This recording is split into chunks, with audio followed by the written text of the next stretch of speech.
O Sérgio, enquanto um cara que esteve, né, está presente na vida do Grêmio, esteve presente ativamente nesses últimos meses, qual que é a expectativa dele sobre essa questão do tempo muito reduzido para ajustar a casa agora com essa nova gestão nele, enquanto uma pessoa que já esteve ali ativamente? Sim. Serginho, o Bruno perguntou o seguinte, ó, tu que já esteve há tão pouco tempo, agora faz pouco tempo que saiu da gestão, né? Qual a tua expectativa de quem assumir possa ajeitar a casa em tão pouco tempo, né? Não acredito que em pouco tempo ninguém faz nada, né? Tu tem que ter um tempo no mínimo viável para fazer. E eu tenho comentado que depois de muito tempo, que a gente ouvia falar que o co-irmão estava em formação há 6 anos, esse ano quem vai estar em formação vai ser o Grêmio. Eu acho que vai ter que ter várias modificações, evidentemente, e é uma coisa que a gente até nós gostaríamos de ter feito, eu e deles, mas não tivemos tempo, nem a pressão era muito grande, e se nós formos pensar, não quero nem falar mais em segunda divisão, isso aí me dá um ojeriza, né? Mas, de qualquer forma, a pressão para um time grande quando cai para a segunda divisão é muito grande. Visto o Cruzeiro demorou 3 anos para subir, o Vasco demorou 2 anos. Não é assim, pessoal. Olha, é complicado a pressão que cai dentro do vestiário. Mas, de qualquer forma, acho que deve ser muito bem pensado. Tem muitos jogadores que podem sair, mas não depende só do diretor querer mandar embora. É uma conjuntura tem que ter uma triangulação de diretoria entre o jogador, entre o seu empresário. Muitas vezes nós conseguimos colocar o jogador em outro clube e o jogador não quer ir. Entendeu? E outra coisa, uma inverdade que diz que o Grêmio montou um time de 10 milhões para disputar a segunda divisão. Negativo. O Grêmio não montou um time, o Grêmio já tinha um time de 10 milhões. Essa é a diferença. Porque quando nós assumimos com 14 milhões e meio só folha salarial. Nós baixamos para 9,5, depois subimos para 10,5. Então, na realidade, o Grêmio gastou 1 milhão de contratações para a segunda divisão. Entendeu? Então, tem as colocações, mas isso já é passado. Mas, respondendo à pergunta, é um trabalho que vai ser um trabalho de formiguinha. O Grêmio vai ter muita sorte, os novos, e aí eu desejo ao Dorico, o Beto Dorico, que no início de caminhada, agora a partir do dia 16, consigam contratar 2, no mínimo assim, de cara, porque eles não vão conseguir contratar mais que isso, umas 4 ou 5 jogadores de cara. Dá uma olhada, tem jogadores lá da base, que agora, um pouco mais aliviado da segunda divisão, vão poder dar uma demonstração de jogar e ter o tempo razoável de mostrar aquele que sabe jogar, porque o Grêmio não é campeão da Sub-23 por acaso.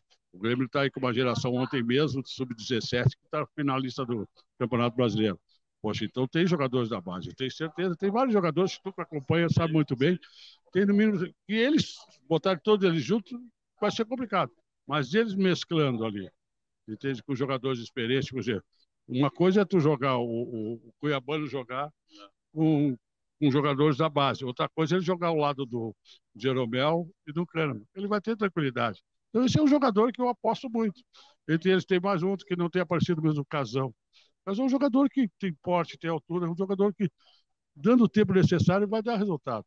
O próprio Fernando Henrique, se ele tiver aquele pensamento que eu mesmo conversei com o empresário dele, disse, olha, trabalhar um pouco a cabeça dele, ele vai ser um bom jogador.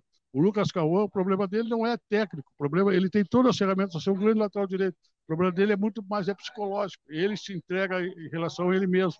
Então, são jogadores que têm qualidade e mesclado com alguns jogadores que eles vão trazer, uns 4 ou 5 que eles tragam, pontuais, dá para fazer um bom time. Não no primeiro momento, mas eu acredito que a partir do Campeonato Brasileiro o Grêmio já vai estar com o time. Não vai dizer que vai ser campeão brasileiro, vai ser difícil. Mas a nível de estar disputando lá, se ele terminar o ano entre os 10, está bom para mim.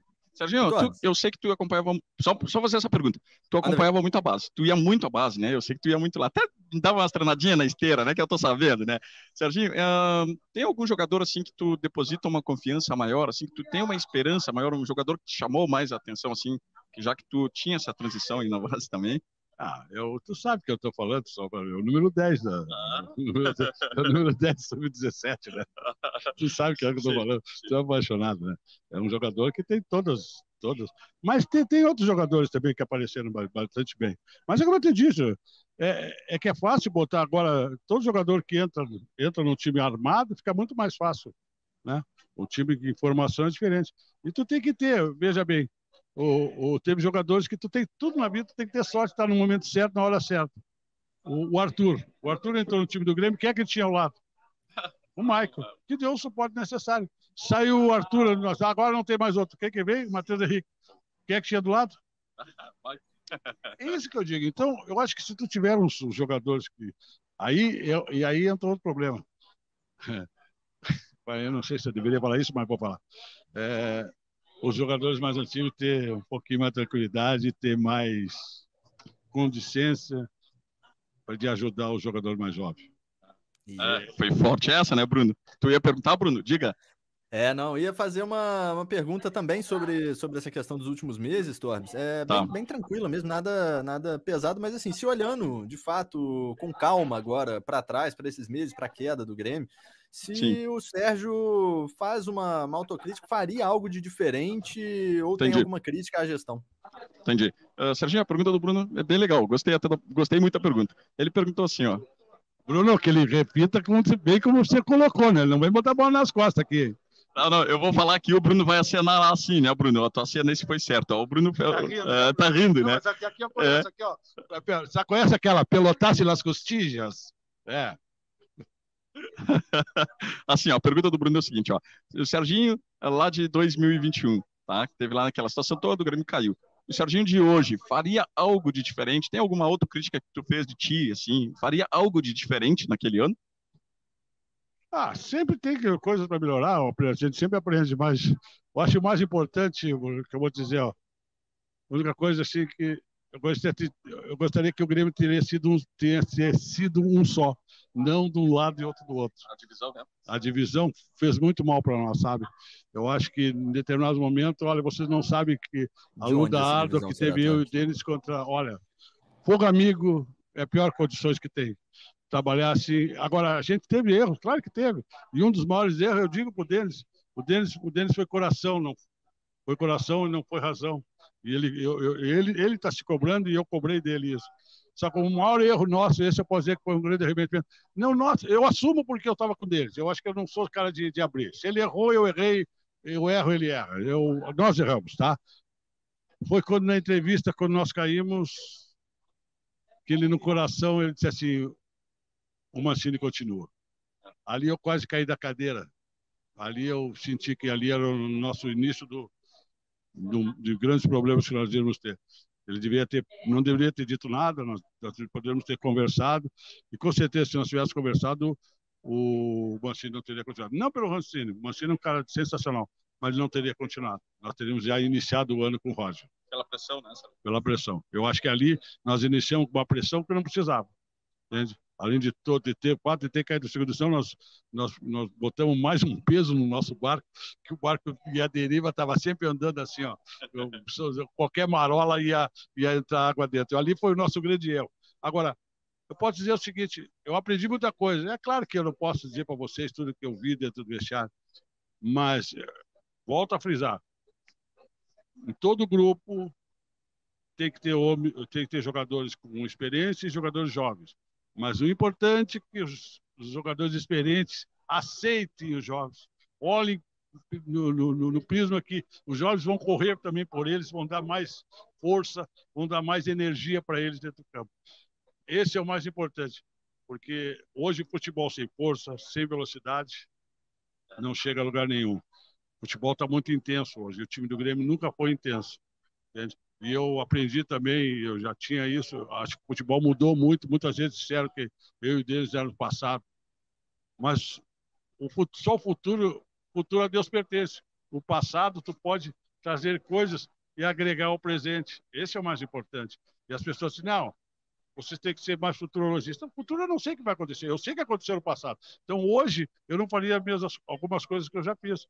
Evidente que o futebol mudou muito. O futebol, olha, da década que eu estive lá, na década de 90, para agora que eu voltei. E voltei por causa deles, vou deixar bem claro, eu não tinha intenção nenhuma de voltar. Mas mudou muito, o vestiário mudou muito. Hoje tem uma coisa muito delicada, as redes sociais. E os jogadores olham as redes sociais, eles olham, e isso se transforma em vestiário muitas vezes muito ruim. Então, a gente não conseguiu absorver bem isso. E outra coisa que eu quero dizer, você fala muito em profissionalização. Infelizmente, eu saí de lá e não consegui fazer uma coisa que eu já tinha comentado com alguns repórteres, que eu queria mostrar para eles como é que funcionava toda a organização. Para vocês terem uma ideia, o CT do Grêmio tem mais de 70 funcionários. São profissionais. Nós podemos discutir se são profissionais adequados ou não. Aí é outro departamento. Aí é outra história. Agora, eu já vi algumas pessoas aí dando entrevista, sendo que o Grêmio tem que ter departamento médico, com fisiologistas, com, sei lá, fisiologista, com nutricionista. O Grêmio tem um nutricionista mais 2 assessores. O Grêmio tem 3 fisiologistas. O Grêmio tem 4 analistas de negócio, de desempenho.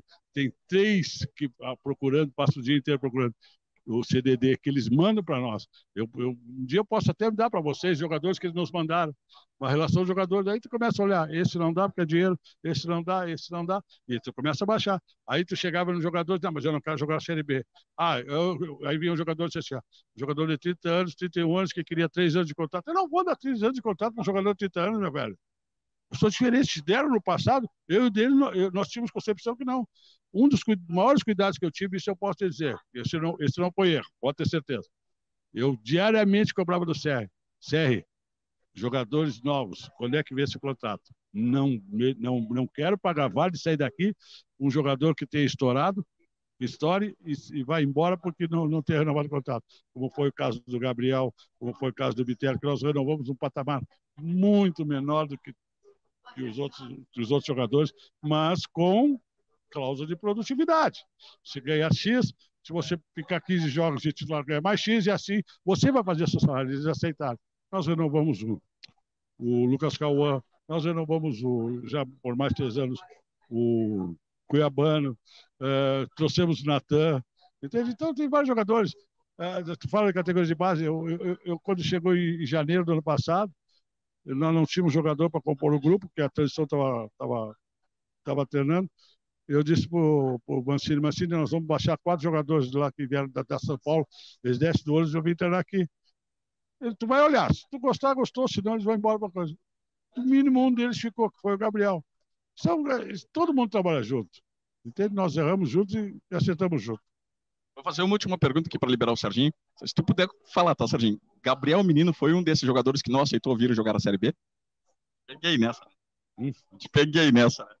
Ele e outros mais. Teve vários jogadores. É porque eu tive a informação que o Gabriel Menino não tinha aceitado. Vocês foram atrás e seria uma boa contratação, uma ótima contratação, mas ele não quis jogar a Série B, né? Tem outros que não vieram porque pessoas influentes não deixaram. Agora ficou muito mais fácil para os gremistas ficarem atualizados sobre o Imortal Tricolor. Aplicativo Portal do Gremista, o maior portal de notícias sobre o Grêmio agora na palma da sua mão.